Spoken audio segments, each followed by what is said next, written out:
Menyingkapkan rahasia kebenaran sabda firman-Mu sendiri di pagi hari ini buat kami semua. Terpuji termulialah nama-Mu ya Bapa surgawi, hanya di dalam nama Yesus Putra-Mu terkasih. Amin. Bapak dan Ibu, pagi hari ini kita kembali beribadah bersama-sama di pagi hari ini sebelum kita memulai aktivitas kita.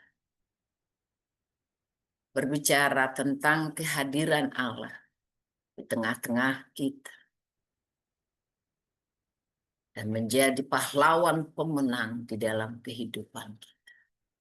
Kita bisa kembali merenungkan sejak kapan sebenarnya Allah yang omnipresence itu ada benar-benar hadir dalam hidup dan kehidupan ciptaan. Sebagaimana tertulis di dalam kitab Kejadian 1 ayat 26.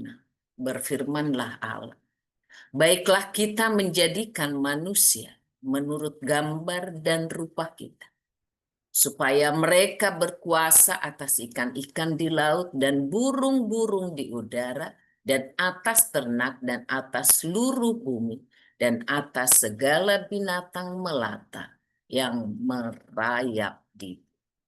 Sejak dari kekekalan, sejak dari awal, Allah yang omnipresence sudah hadir di dalam kehidupan manusia. Dan dari ayat ini jelas, pada saat penciptaan, kehadiran Allah itu, kemudian itulah yang menjadi kekuatan di dalam umat manusia. Karakter manusia mencerminkan Allah. Kemampuan berpikirnya, kemampuan berkehendak, kemampuan berkomunikasi moral dan nilai-nilai etika, kreativitas dan kekuasaan kita. Allah yang omnipresence sejak dari semula sudah hadir di dalam kehidupan manusia dan mengambil alih kehidupan manusia itu sendiri.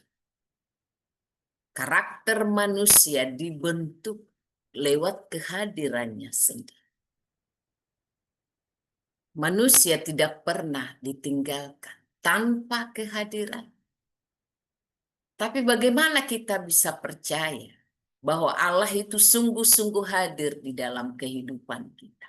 Bahkan pada saat situasi di mana pada saat manusia, Adam dan Hawa jatuh ke dalam dosa. Di situ pun Allah pencipta langit dan bumi, Allah yang kita sembah, kita puji di dalam nama putranya Tuhan kita Yesus Kristus. Di situ pun ada proklamasi, ada deklarasi bahwa manusia itu tidak ditinggalkan. Manusia digaransi kehidupan supaya manusia tidak takut, tidak khawatir, walaupun manusia itu sudah jatuh dalam dosa. Sebagaimana tertulis di dalam kitab Kejadian 3 ayat 15. Aku akan mengadakan permusuhan antara engkau dan perempuan ini, antara keturunanmu dan keturunannya. Keturunannya akan meremukkan kepalamu, kepala ulat, kepala iblis. Dan iblis hanya mampu meremukkan kaki, tumit. Bagaimana Allah pencipta langit dan bumi yang menciptakan manusia dari sejak kekekalan. Dari sejak awal. Hadir di dalam kehidupan ciptaannya. Di dalam kehidupan umat manusia. Pada saat penciptaannya. Dan pada saat manusia jatuh ke dalam dosa. Dan sampai saat ini. Aku akan menyertaimu sampai akhir zaman. Nah, disinilah kita sebagai umat beriman yang hidup di masa kini harus benar-benar mampu dan mengambil hikmah dari janji-janji Tuhan ini, dari kehadiran Tuhan. Jadi dengan kita meyakini bahwa Allah yang omnipresent hadir dan mengambil kendali di dalam kehidupan kita, kita tentu tidak terlalu khawatir ya, tidak terlalu cemas ya. Sekarang kecemasan itu meningkat ya. 60% itu pernah mengalami kecemasan. Jadi kebayang mungkin kalau sebenarnya ya, kali semua manusia ya pasti pernah mengalami kecemasan, kekhawatiran, ketakutan. Kalau kita lihat dengan bagaimana Tuhan kita itu, dari sejak awal sampai masa kini, kuasanya tidak berubah, kasihnya tidak berubah, kehadirannya kekal adanya. Tertulis di Keluaran 15 ayat 13. Dengan kasih setiamu, engkau menuntun umat yang telah kau tebus. Dengan kekuatanmu, engkau membimbingnya ke tempat kediamanmu yang kudus. Kita selalu dituntun, dibimbing. Jadi pada saat kita menghadapi segala bentuk permasalahan dalam hidup, kita ingati Tuhan menuntun kita dan membimbing kita ke tempat yang dimana kita bisa menikmati kehidupan itu. Di setiap waktu, di setiap saat, dan di semua tempat. Dan memberikan kita kemenangan. Sebagaimana Allah kita, Bapa kita memberikan kemenangan kepada umat Israel, dan kemenangan itu juga ada buat kita. Pada saat kita melalui masa-masa gelap, perjuangan, pergumulan di dalam hidup kita. Tangannya yang menuntun kita, membimbing kita, memberi kita kemenangan. Jadi bukan hanya menuntun, membimbing, tetapi sekaligus juga memastikan bahwa pada saat kita melalui masa-masa gelap itu, at the end, ya, resultnya adalah kemenangan. Jadi nggak perlu kita bagaimana nanti hasil, bagaimana nanti akhirnya permasalahan ini, bagaimana nanti akhirnya pekerjaan ini, bagaimana nanti akhirnya rencana-rencana ini. Daily Tuhan menuntun kita, membimbing kita, dan memastikan kemenangan buat semua umat. Di dalam peperangan, tidak bertempur. Nah, ini yang ayat yang luar biasa saya pikir buat kita ya. Tinggallah berdiri di tempatmu. Tinggallah berdiri di tempatmu. Hai Yehuda dan Yerusalem. Ini hai umat-umat beriman. Bagaimana Tuhan memberikan kemenangan kepada kita. Jangan takut, jangan terkejut. Majulah besok menghadapi mereka. Tuhan yang akan menyertai kita. Lakukanlah yang menjadi tugas kita. Lakukanlah apa yang menjadi bagian kita. Dan kita akan melihat bagaimana Tuhan, malaikat-malaikat Tuhan menolong kita melalui semua pergumulan, melalui semua pekerjaan-pekerjaan yang mungkin berat bagi kita. Dan pasti menang. Allah yang kita sembah adalah ya dan amin. Maka tidak ada dusta. Kalau ya dan amin, tidak ada dusta, artinya pasti terjadi yang sudah dituliskan. Alkitab itu adalah firman-Nya sendiri yang dituliskan. Firman-Nya tidak akan pernah kembali dengan sia-sia. Firman-Nya kekal adanya. Allah kita tidak pernah berdusta.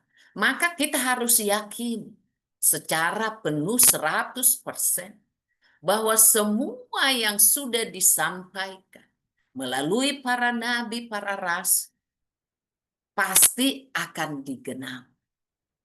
Apakah digenapinya hanya secara ciptaan yang besar gitu, artinya di dalam hal kondisi bumi gitu. Apakah di dalam hal rencana-rencana besar?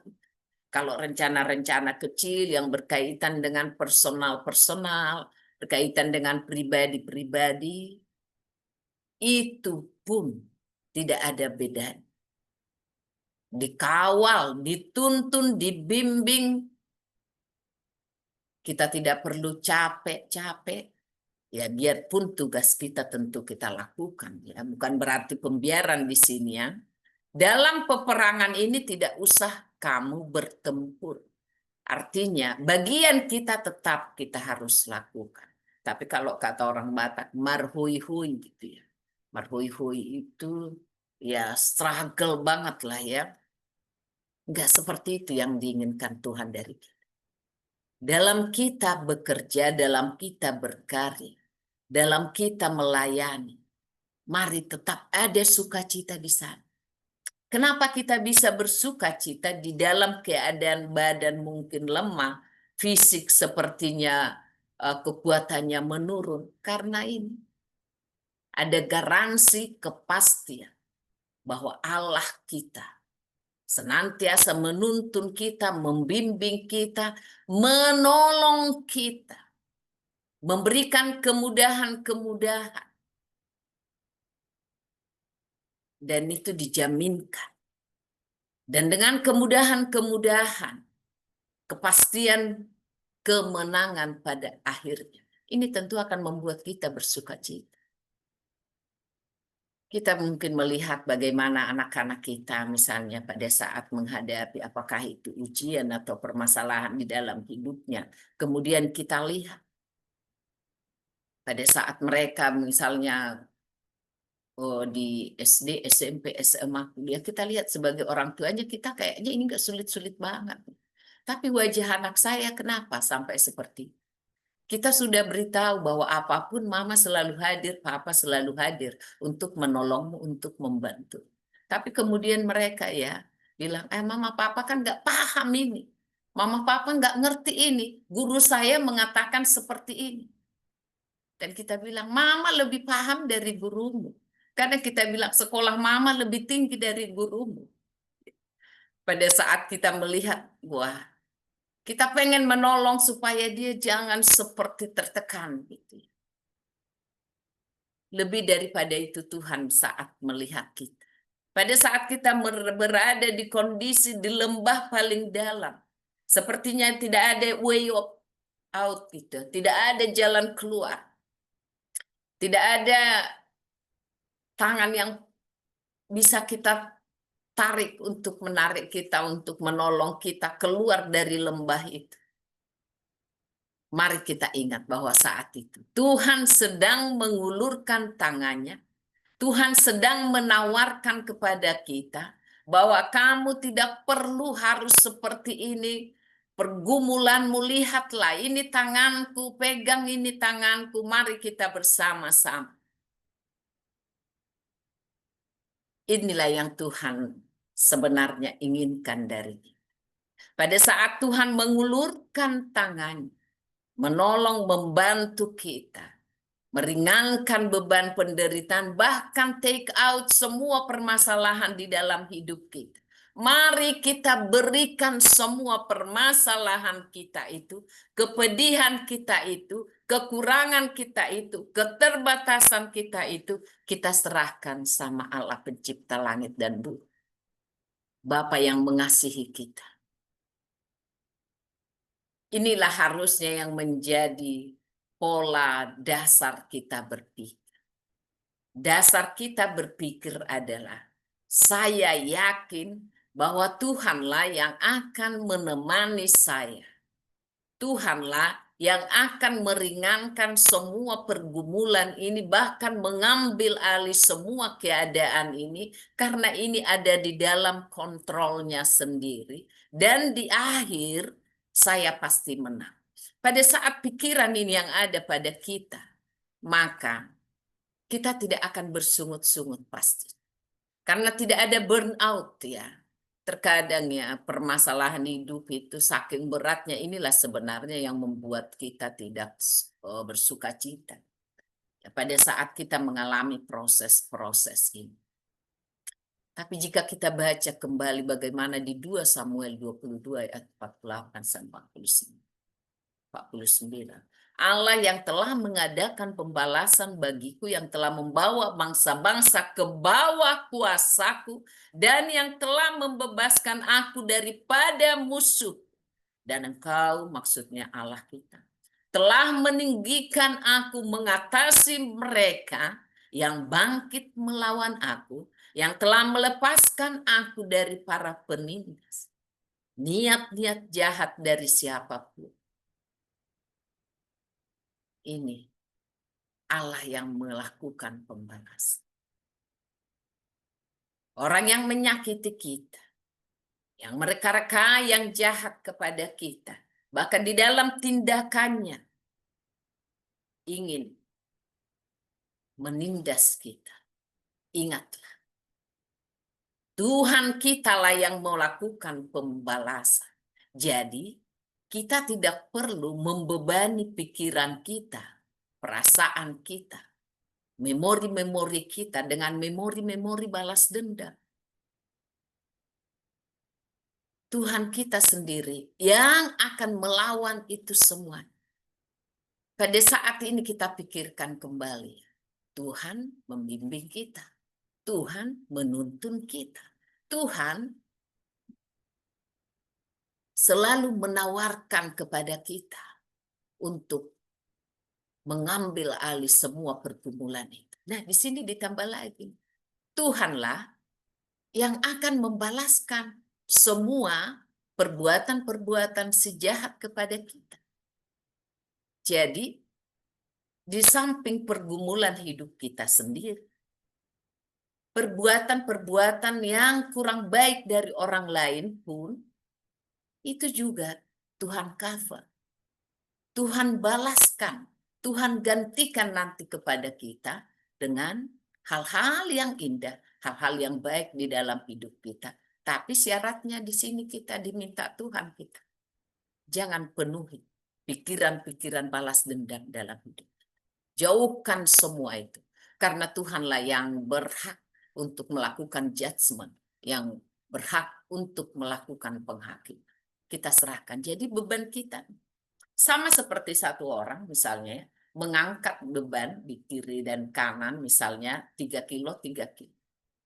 Dia sudah duduk nih di kursi. Tapi dia memegang terus beban yang ada di tangan kiri, di tangan kanan. Mungkin kalau pada saat dia bergerak, berpindah ke satu tempat, ya dia mau memindahkan barang ini misalnya, ya dia harus angkat. Tetapi pada saat dia sudah sampai di tempat itu, duduk, harusnya beban yang di tangan kiri dan di tangan kanannya, dia harus letakkan. Ada lagi, pada saat kita mengangkat beban kita, kemudian ada teman kita yang meminta tuh, ini saya angkat satu. Kemudian kita memberi satu beban yang di tangan kiri kita misal. Tetapi kita selalu melihat dia, udah di gimana itu? Barang saya jatuh apa enggak? Barang saya terganggu apa enggak? Malah tidak ada sukacita. Harusnya kita nikmati. Pada saat seseorang memberikan tangan kepada kita, menolong kita mengangkat beban tadi yang ada di tangan kiri kita, kita biarin mereka mengangkat beban itu. Sehingga meringankan. Ya. Dan ada lagi orang sudah minta nih, udah ada nih tangan yang untuk menolong, Bu, saya bantu Ibu. Tapi dia tidak mau, takut barangnya hilang. Seperti inilah di dalam pergumulan kita. Pada saat kita sudah berdoa, Tuhan, saya mengalami pergumulan. Kita sampaikan. Tolong bantu saya Tuhan melewati semua jalan-jalan yang sangat sulit. Saya yakin dan percaya pertolongan-Mu sempurna. Amin, kita bilang. Tapi sesudah amin nih, sesudah berdoa, kita ingat lagi pergumulan itu.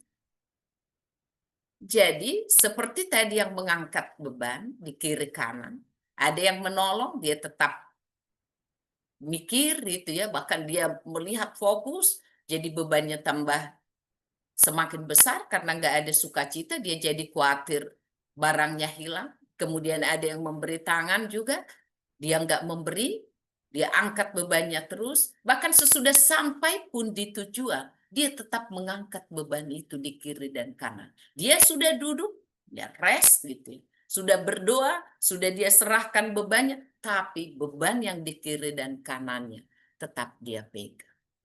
Pasti dia lelah. Seperti itulah kita. Jika pada saat kita ya sudah digaransi Tuhan tadi bahwa aku yang akan menuntun, membimbing, menolongmu, ya, membalaskan dendammu, dan pasti kamu menang. Kamu bisa menikmati perjalananmu sebagai peziarah-peziarah di dunia ini. Kita tidak yakin dengan itu. Maka kita akan hidup seperti ada pergumulan yang berat di setiap hari. Kita tidak bisa menikmati pertolongan, bimbingan, bantuan yang sudah Tuhan berikan. Bahkan kita tidak percaya bahwa Tuhan menolong, membantu. Bahkan kita tidak percaya apakah Tuhan mampu menolong kita. Ini keraguan inilah sebenarnya Bapak dan Ibu. Sementara di dalam kitab Perjanjian Baru, tadi Perjanjian Lama, kita lihat bagaimana Tuhan kita itu yang sudah berjanji akan hadir di setiap detak napas kehidupan kita. Dan itu tetap kekal, ya, karena Allah itu kekal adanya, janjinya kekal, firman-Nya kekal, sifat karakternya kekal. Allah yang berubah tentu bukanlah Allah, tapi Allah kita, Allah yang kekal ada, Allah yang tidak berubah, kasih-Nya kekal ada. Dan kembali ditegaskan di dalam kitab Yohanes 16 ayat 30. Semuanya itu kukatakan kepadamu supaya kamu beroleh damai sejahtera dalam aku. Dalam dunia kamu menderita penganiayaan, tetapi kuatkanlah hatimu. Aku telah mengalahkan dunia. Tuhan memberikan garansi kepada kita supaya kita tetap hidup di dalam damai sejahtera. Karena dunia ini ada di bawah kendali. Kita juga sudah menerima kuasa. Roh Kuduslah yang bertahta, dan mari kita biarkan Roh Kudus menguasai, memimpin kehidupan kita. Ini lagi-lagi kita kembali ke ilustrasi yang saya sampaikan tadi. Jika kita tetap memegang beban kita itu di kiri kanan itu, maka tidak akan ada sukacita, tidak ada kelegaan, walaupun kita sudah ditolong, walaupun kita sudah harusnya duduk tenang karena kita sudah bisa meletakkan beban yang ada di kiri kanan kita tadi.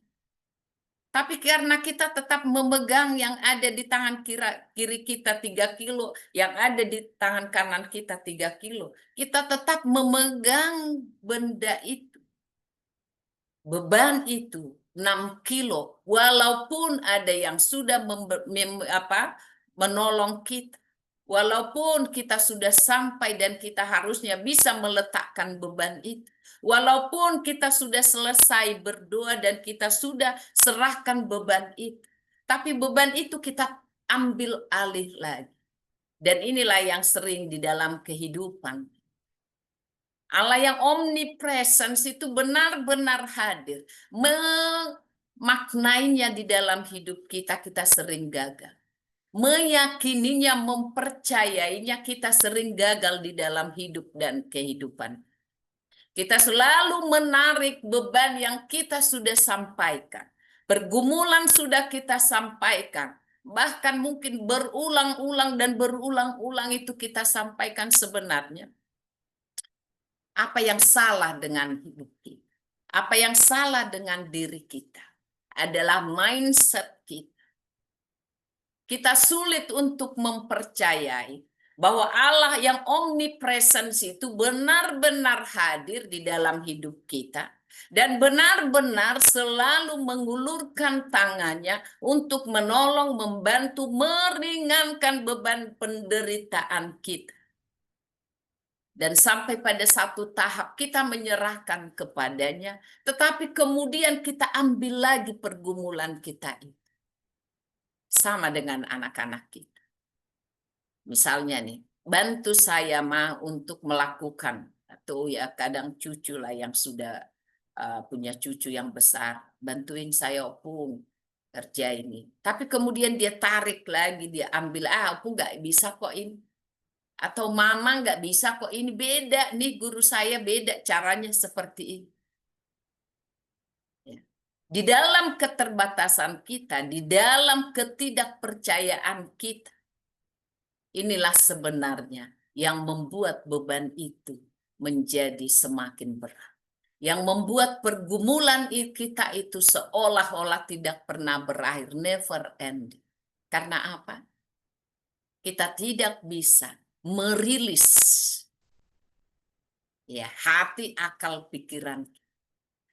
Kita terlalu rasional, tapi rasional kita itu kan terbatas. Kita berpikir hanya saya yang mampu melakukan. Kita tidak bisa menerima 100% kebenaran yang tertulis di dalam kitab suci. Kita ragu kepada kasih sayang Tuhan kepada kita.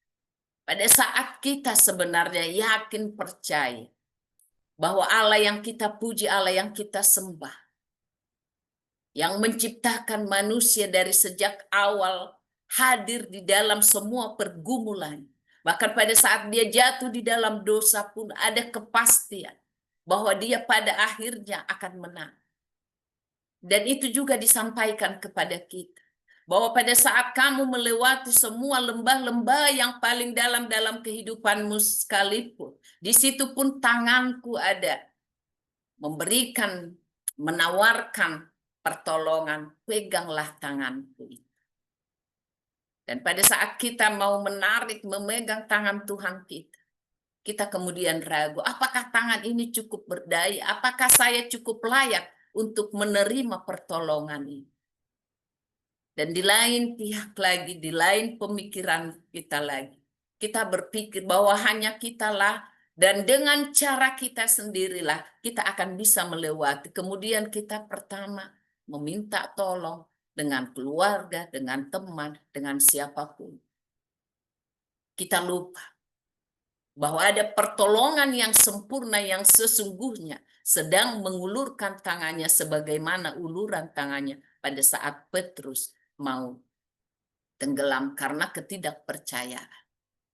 Pada saat kita sebenarnya mengarahkan hati, akal, pikiran kita, ada tangan yang mengulur kepada saya.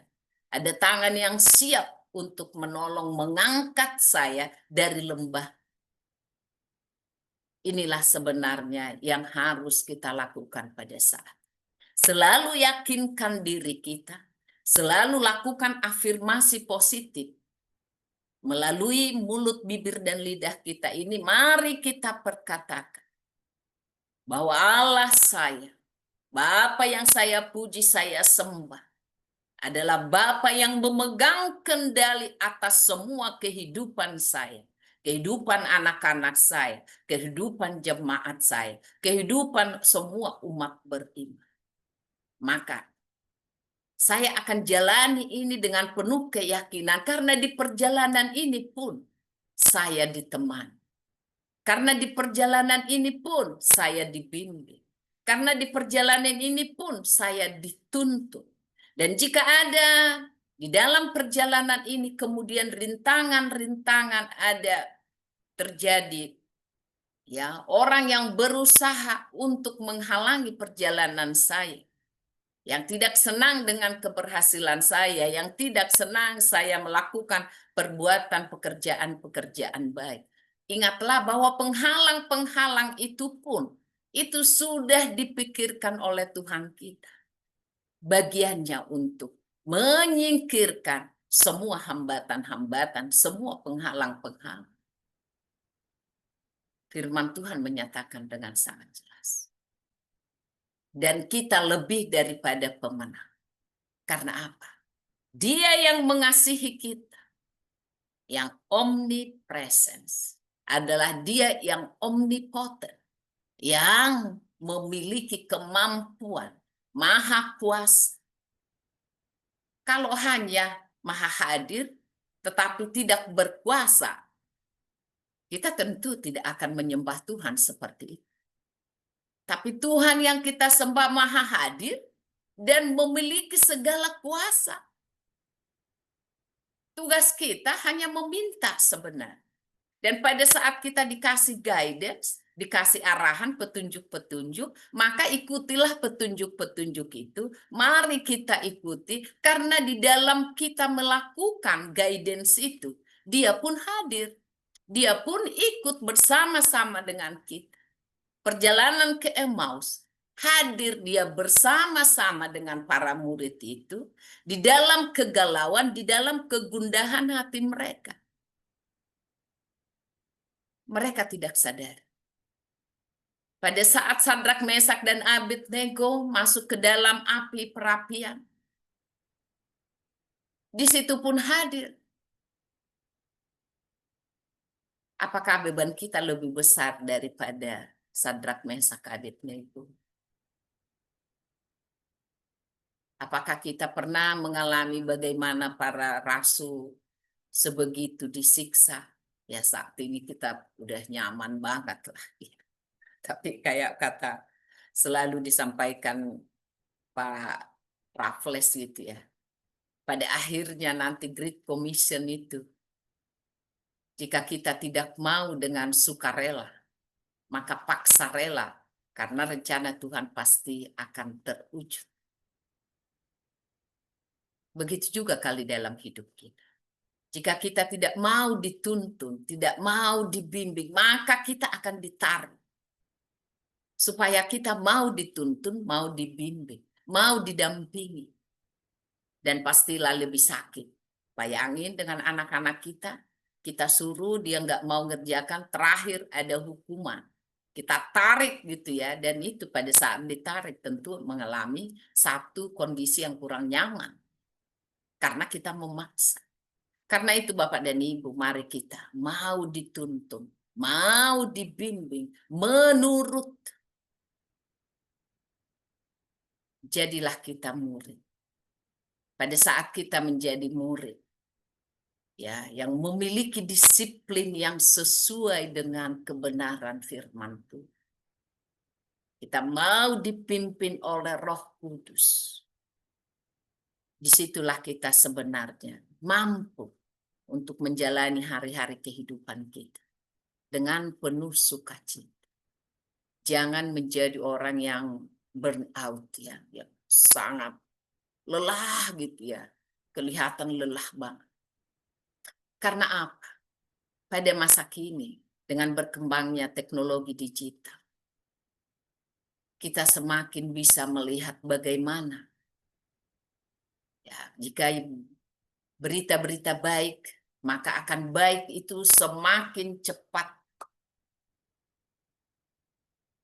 terdiseminasi. Tetapi jika itu adalah perlakuan-perlakuan yang kurang baik, itu pun cepat terdiseminasi juga. Mari kita sebagai hamba-hamba Tuhan yang hidup di masa kini menyadari perjuangan kita bukan melawan darah dan daging, melawan pemerintah-pemerintah, penguasa-penguasa, penghulu-penghulu dunia yang gelap, dan melawan roh-roh jahat di udara yang tidak kasat mata. Bagaimana kita bisa memahami yang tidak kasat mata? Sedangkan yang kasat mata pun contoh tadi pada saat kita mengangkat beban. Kita tidak bisa mempercayakannya kepada Tuhan yang bersedia dan setiap saat mengulurkan tangannya untuk kita. Bagaimana kita bisa memahami bahwa ada hal-hal yang kasat mata kekuasaan-kekuasaan sejahat yang akan mengganggu eksistensi kerajaan Tuhan di dunia ini.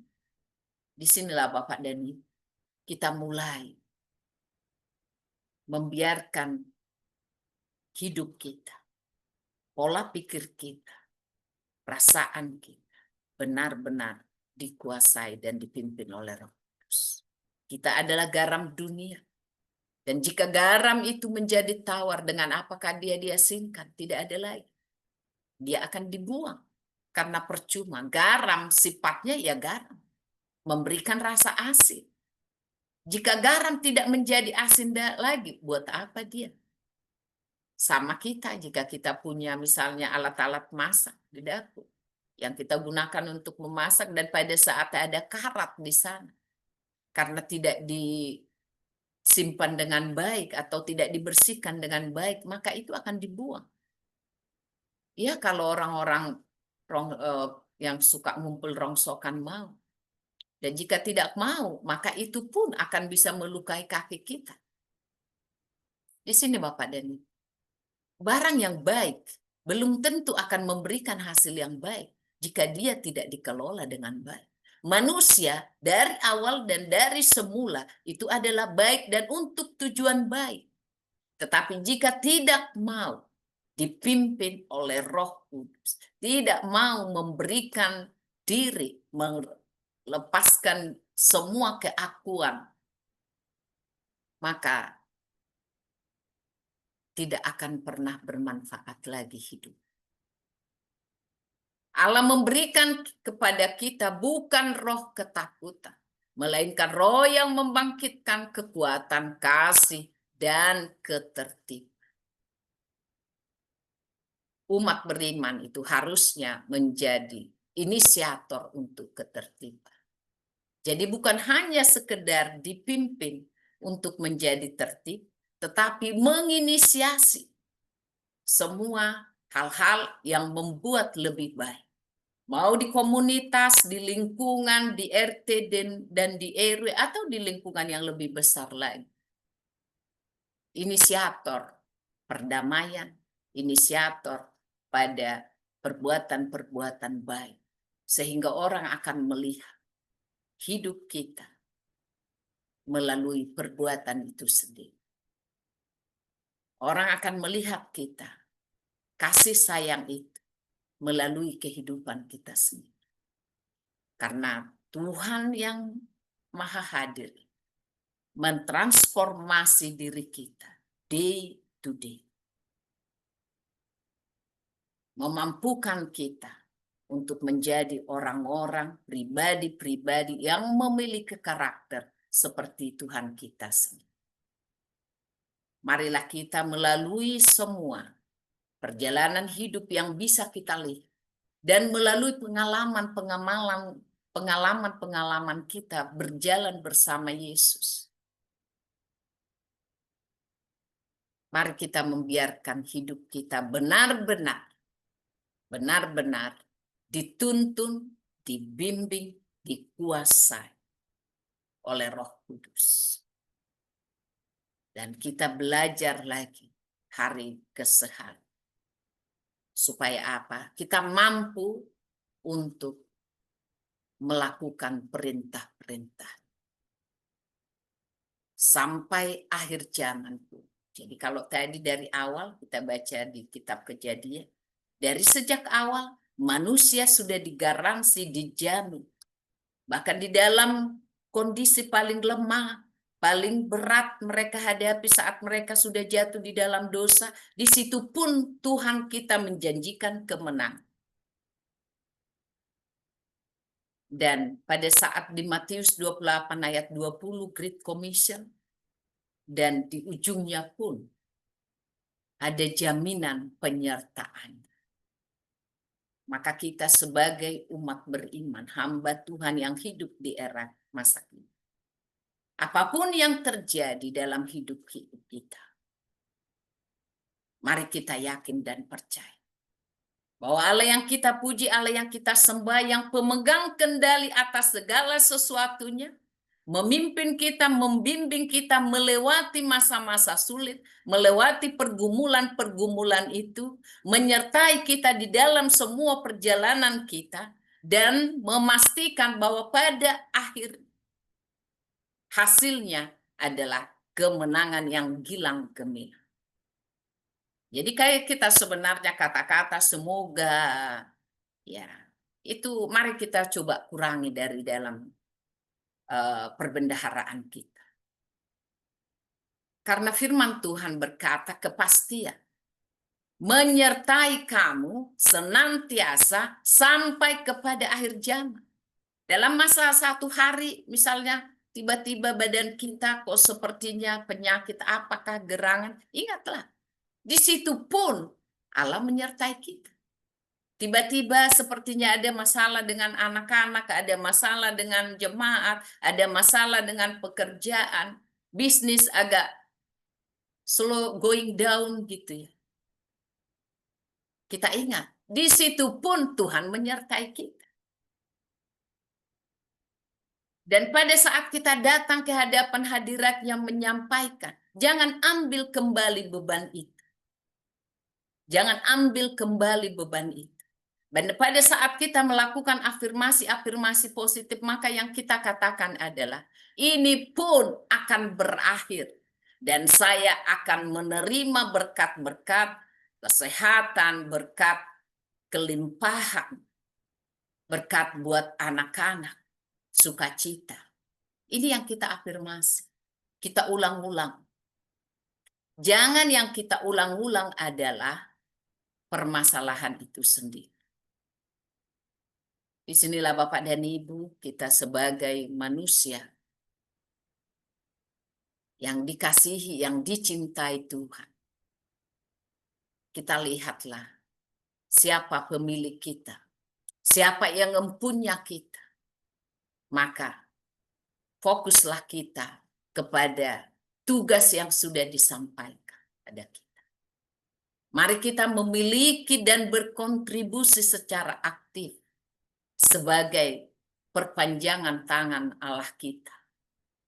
Kita tidak hanya menerima kemenangan. Jadi pada saat tadi ada ya, tidak bisa menerima kemenangan itu karena pola pikirnya sendiri. Jadi seperti anak yang akhirnya membantu orang tuanya menolong dia untuk mengerjakan tugas di rumah, kemudian ditarik kembali tugas yang sudah diserahkan pada saat orang tuanya sedang mengerjakan, maka tidak akan tuntas tugasnya itu. Pada saat kita berdoa, kita sampaikan kepada Tuhan, Tuhan sudah bekerja, tetapi kita dengan ketidakpercayaan, kita tarik kembali beban yang kita sudah sampaikan. Maka Tuhan tidak akan mengambil alih beban itu. Dan pada saat kita percaya dan kita serahkan benar-benar dan kita yakin bahwa tangan Tuhan sedang bekerja menyelesaikan semua beban-beban di dalam hidup kita, dan kita tundukkan diri kita untuk mengikuti dan berjalan bersama-sama dengan Dia di dalam proses itu. Dan kemenangan pasti akan menjadi milik kita. Tetapi di sini pun diingatkan kembali. Jika kamu sudah memiliki, jika kamu sudah menikmati kemenangan-kemenangan itu, jangan berpuas diri. Tugasmu menyebarluaskan bagaimana orang lain juga mewujudkan kemenangan tersebut. Bagaimana orang lain yang berinteraksi dengan kita juga bisa menikmati, mereka merasakan kebaikan Tuhan, menikmati kemenangan perjalanan yang indah bersama Yesus. Walking with Jesus daily. Berjalan bersama Yesus setiap hari. Berjalan bersama Yesus. Pemegang kendali atas segala sesuatu. Apa yang kita takut? Ya, di udara, di laut, di daratan. Dialah pemegang kendali atas segala sesuatunya dan kekal. Mari kita tanamkan ini kepada pikiran. Dan kita juga berusaha untuk menginfluence orang lain, mengintervensi orang lain, supaya memiliki pemahaman yang sama, supaya mindsetnya, pola pikirnya juga selalu yakin dan percaya bahwa Allah yang omnipresent adalah Allah yang omnipotent, yang pemegang kendali, yang bertahta, yang berkuasa. Dan itu sangat mudah bagi kita mungkin berat. Tapi yakinkan lagi diri kita. Tidak ada perkara kecil, tidak ada perkara besar. Semua perkara-perkara di dalam kehidupan umat manusia, dari sepanjang sejarah kehidupan, semenjak manusia diciptakan, kejatuhan di dalam dosa, kemudian kembali ada jembatan rekonsiliasi melalui pengorbanan Yesus, Tuhan kita terkasih. Ingatlah di sepanjang sejarah kehidupan manusia, bahwa Allah yang kita puji, kita sembah, di dalam nama Tuhan kita Yesus Kristus, tidak pernah meninggalkan ciptaannya, tidak pernah meninggalkan umat. Dan inilah yang selalu kita gaungkan, selalu kita tanamkan, selalu kita perkataan melalui mulut, bibir, dan lidah kita. Dan kita perkatakan juga kepada siapapun yang berinteraksi dengan kita. Sehingga kehadiran Allah di tengah-tengah umat manusia sebagai pahlawan yang memberikan kemenangan kepada siapapun, kita memiliki kontribusi di sana. Bukan sekedar kita bisa menikmati kemenangan itu dengan perubahan mindset, dengan membiarkan kehidupan kita dipimpin oleh Roh Kudus, tetapi orang lain pun kita bisa intervensi, kita bisa influence mereka, supaya mereka juga memiliki pemahaman yang sama dengan kita. Bahwa Allah yang kita puji, kita sembah, kemudian dipuji dan disembah. Dan diikuti semua tuntunannya, semua bimbingannya, dan dia menikmati perjalanan ke Emmaus bersama-sama dengan Tuhan. Dan bersama-sama makan dan minum. Disinilah Bapak dan Ibu kita menjadi agen. Ya, ada agen-agen yang membawa perubahan di dalam pola pikir, di dalam perilaku, di dalam pola tindakan-tindakan. Kita menjadi agen yang mengantarkan kasih, damai, dan kemenangan Allah itu melalui tindakan nyata dalam kehidupan kita sehari-hari. Tindakan nyata tentu dimulai dari pola pikir, kemudian memperkatakan apa yang ada di dalam pola pikir kita itu, dan kita melakukan perbuatan-perbuatan sesuai dengan pola pikir kita. 3P. Ya, pikiran kita, perkataan kita, perbuatan kita. Dan 3P ini kemudian itulah yang kita bagikan kepada orang lain. Menjadi agen-agen kerajaan surga, agen-agen yang senantiasa dengan sukacita mewartakan bagaimana hidup kita menerima kemenangan dari Allah kita. Allah pemegang kendali atas segala sesuatu. Kehadiran Allah bukan sekedar kepercayaan teoritis, tetapi ini adalah pengalaman, experiential learning, nyata yang kita alami setiap hari. Karena itu kita bangun setiap pagi dengan rasa syukur atas kehadiran menyertai langkah kita di sepanjang waktu. Kita akan kuat menghadapi tantangan. Kenapa kita bisa kuat? Karena kita bersama-sama melakukan perjalanan. Kita tidak takut dengan segala gelombang-gelombang, badai-badai, hambatan-hambatan, pola pikir si jahat, roh-roh di udara. Kita bersama-sama dengan Tuhan kita. Mari kita bersama-sama di dalam Tuhan. Bapa Surgawi, terima kasih buat semua kebaikan kasih sayang. Kau yang omnipresence, omnipotent. Engkau yang maha hadir, yang maha kuasa, yang senantiasa menuntun kami, membimbing kami, memberikan kami pertolongan, bahkan bukan sekedar pertolongan, tetapi mengambil alih semua beban-beban kami, pergumulan-pergumulan kami. Maka mampukanlah kami, ya Bapa, untuk hidup di dalam tuntunan, di dalam bimbingan, dan yakin dan percaya bahwa di ujung dari perjalanan kami bersama-sama dengan Engkau, ya Bapa, kami akan menikmati kemenangan-kemenangan sesuai dengan sabdamu sendiri. Tugas kami adalah mempercayakan hidup dan kehidupan kami di dalam tangan pengasihan, dan kemudian adalah mewartakan kebaikan-Mu itu kepada keluarga besar kami, kepada sesama kami, dan akhirnya semua bisa menikmati kebaikan Tuhan. Kami bukan orang-orang yang egois, yang hanya mengikat kebaikan-Mu itu untuk diri kami sendiri, yang hanya mengunci kebaikan-Mu itu sendiri untuk diri kami sendiri. Tapi kami membuka kunci-kunci, membuka pintu-pintu, dan dengan senang hati mewartakan kebaikan-kebaikan, janji-janji-Mu yang adalah ya dan amin.